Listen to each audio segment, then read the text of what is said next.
Hello, ladies and gentlemen. Welcome back to Bluebaggers Edge. And well, first up, before we get into, the meat of the video, I just want to thank every single one of you who has kindly left comments of well wishes in the previous video regarding what I mentioned at the top of that video, which was part of the reason why the videos haven't been as frequent during the trade period because of news regarding my 4-month-old son being discharged from hospital after spending almost the entirety of his life to date in there after being born prematurely. So really to go back and see the amount of comments, not just, the level and depth of kindness from people, but the amount of comments in totality really did blow me away and put a massive smile on my face. So I sincerely thank every one of you dearly for doing that. And, to every single one of you, it really does remind me why the Carlton Football Club community, really, it's a family, is the best, second to none. So again, thank you. And you didn't really need to do any of that. And, you kind of ignored a lot of what I was speaking about in that video, which was obviously a big news around Charlie leaving the club. And, for 99% of the comments being, well wishes and everything else, I do sincerely thank all of you for doing just that. So, and likewise as well, we have been blown away by the support that you have afforded us in the form of subs. So we are well on our way to hitting the 1K subscriber mark, and we are hoping to get there by the end of the draft period. So if you have yet to subscribe, feel free to do so, and we do thank you in advance. So let's go into the crux of the video here, and we do have some big news surrounding list changes post-trade period. Firstly, the long wait is over for Gov, who signed a 1-year deal after speculation mounted about whether he would, keep his spot at the club or be delisted post-trade period. Didn't get any interest during the, it was kind of warm, tepid, I think Chris Davies mentioned, from other teams, and they were probably counting on him being delisted.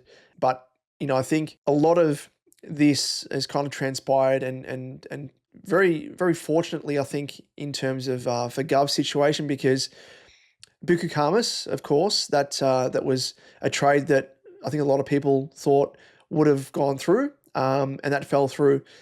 And in doing so, I think it elevated the importance of Gov as that extra tall on the list, depth or otherwise. You look through the lay of the land at the moment in terms of our key position stocks, and we've already lost Sauce to the Saints, obviously.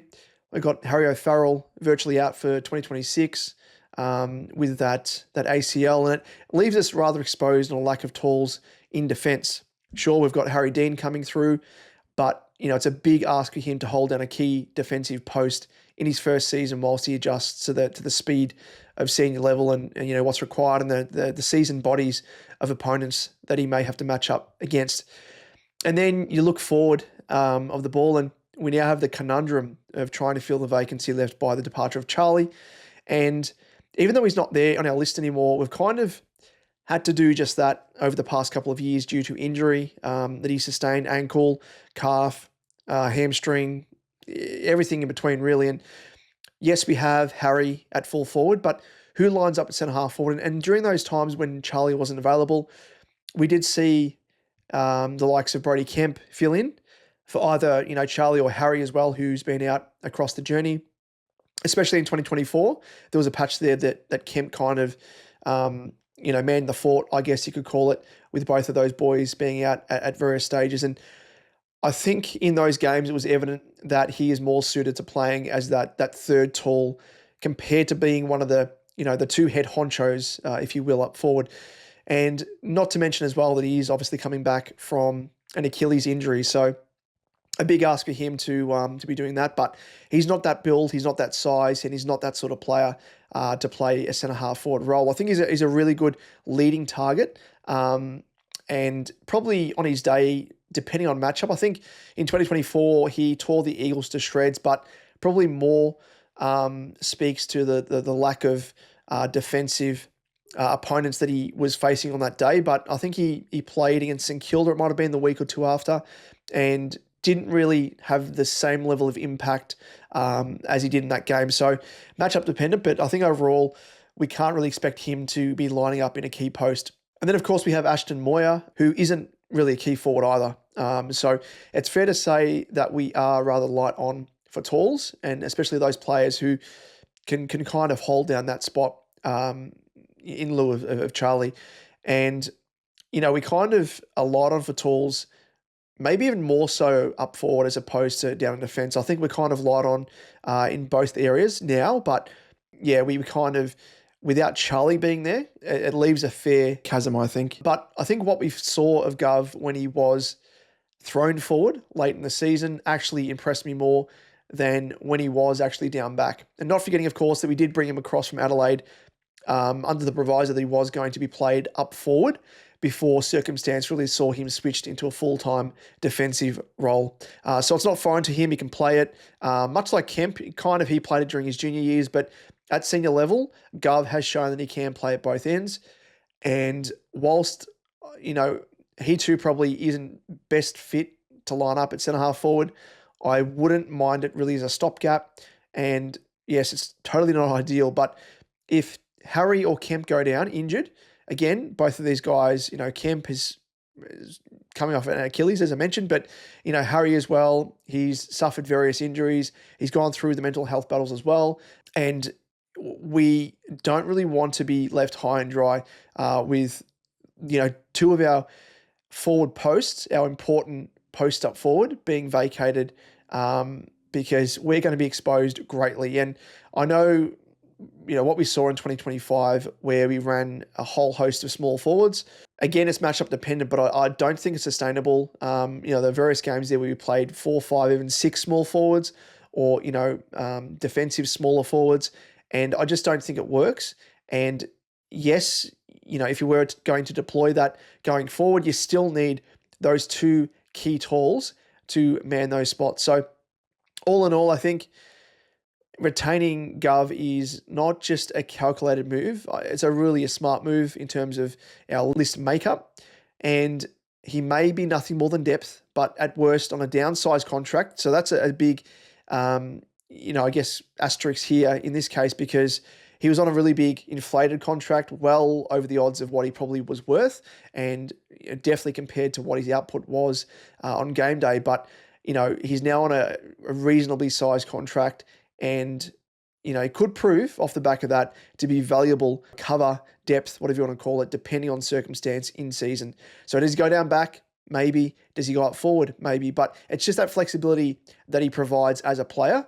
And we know that he's kind of Jekyll and Hyde the way that he plays. He can have an absolute shitter, but other games he can actually, be on song and look really good. So we'll wait and see there how he fits into the lineup. But I think, you look at him alongside maybe a Lewis Young potentially, who I didn't mention there in terms of guys that we have 190 centimeters plus. I think he's 200 plus or pushing thereabouts. And, he's probably not someone you'd want to have in the regular, best 22, but, it provides a little bit of depth there, as I said, and it's awfully valuable. We saw in 2024 when we had so many guys going down with injury and we didn't have the depth in, a lot of areas of the ground, not just up forward and not just in defence, but we were kind of found out by opposition teams. So really, really, I think smart, calculated move to keep Gov on our list. And I would have been surprised had he been delisted. So best of luck to Gov, and hopefully he can really make a season of it in 2026, because now's the time for him to step up and really prove his worth.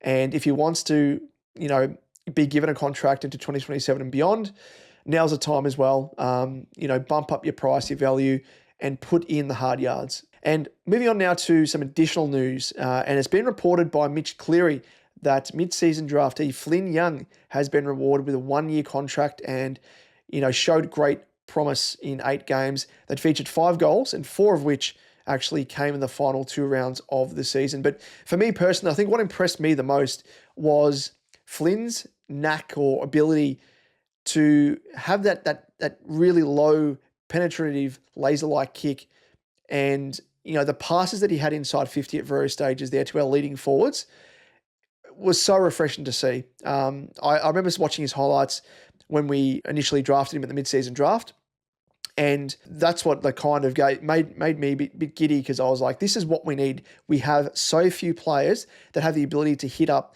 passes, low bullets, almost not worm burners, but, low passes that are really hard to defend against unless the defender's right on the Carlton player to get an arm around and spoil.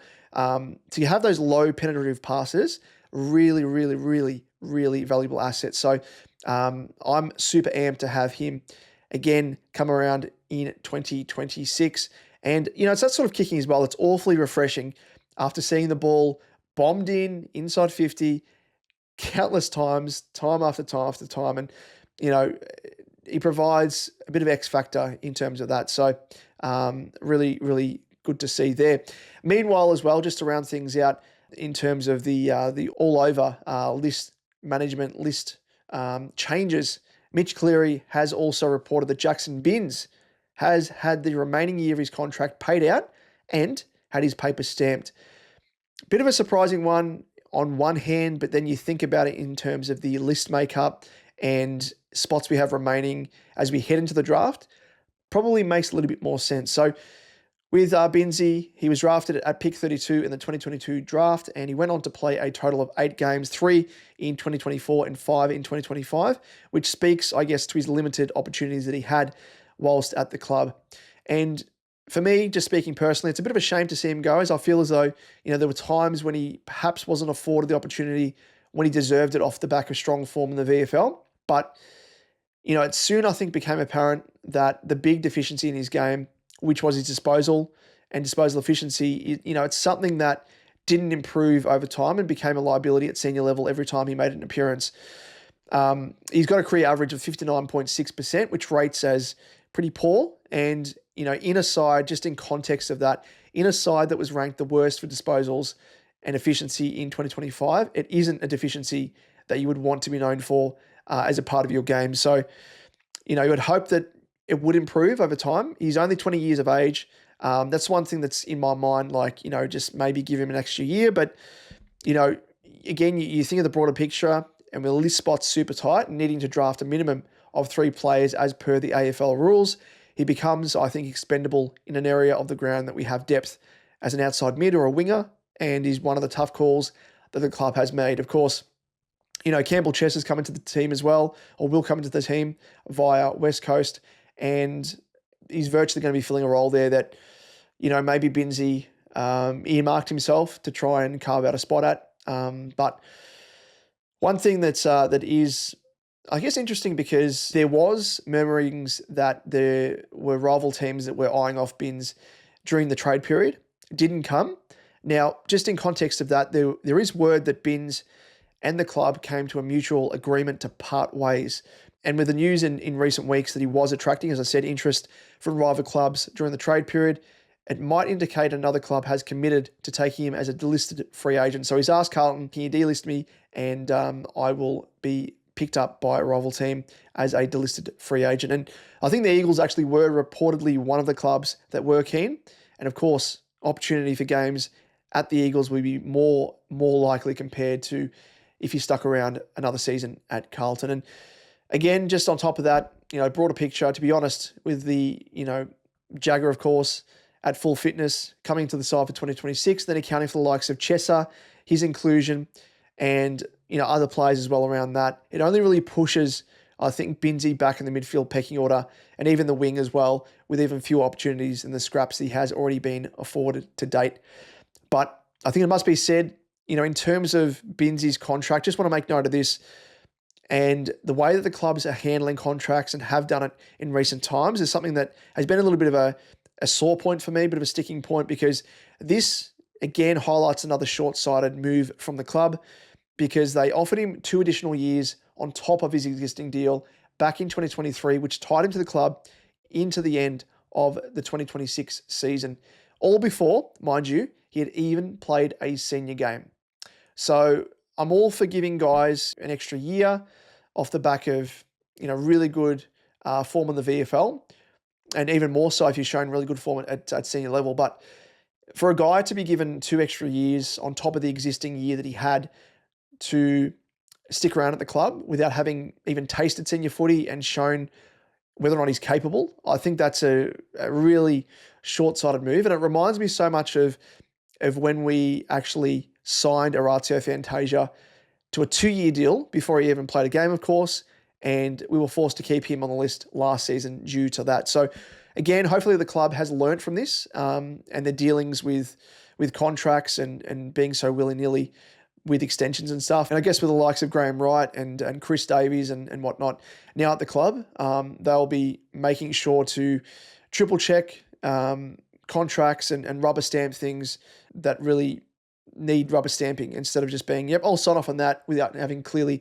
had a look or oversight of what's happening there, which I think kind of gives me the impression with Brad Lloyd when he was at the club, that kind of happened a fair bit with no accountability and whatnot. So, I think just in terms of that, just wanted to make note of that, because it's happened a couple of times now, or a few times in recent seasons, and yeah, they need to really tighten up on that, especially when it comes to, targeting free agents and needing additional space in the salary cap to try and target the likes of Zach Butters, of course, and the like. So, but just on Binnsy, I do wish him all the very best and hope that he does make a go of it at another club, if that is the case here, where he has come to a mutual decision and wants to finish up to head to another club. So all the very best to him. And that's it for another installment on all things list management, as we turn our attention now to the all-important draft. So look out for videos in the coming weeks, days to come.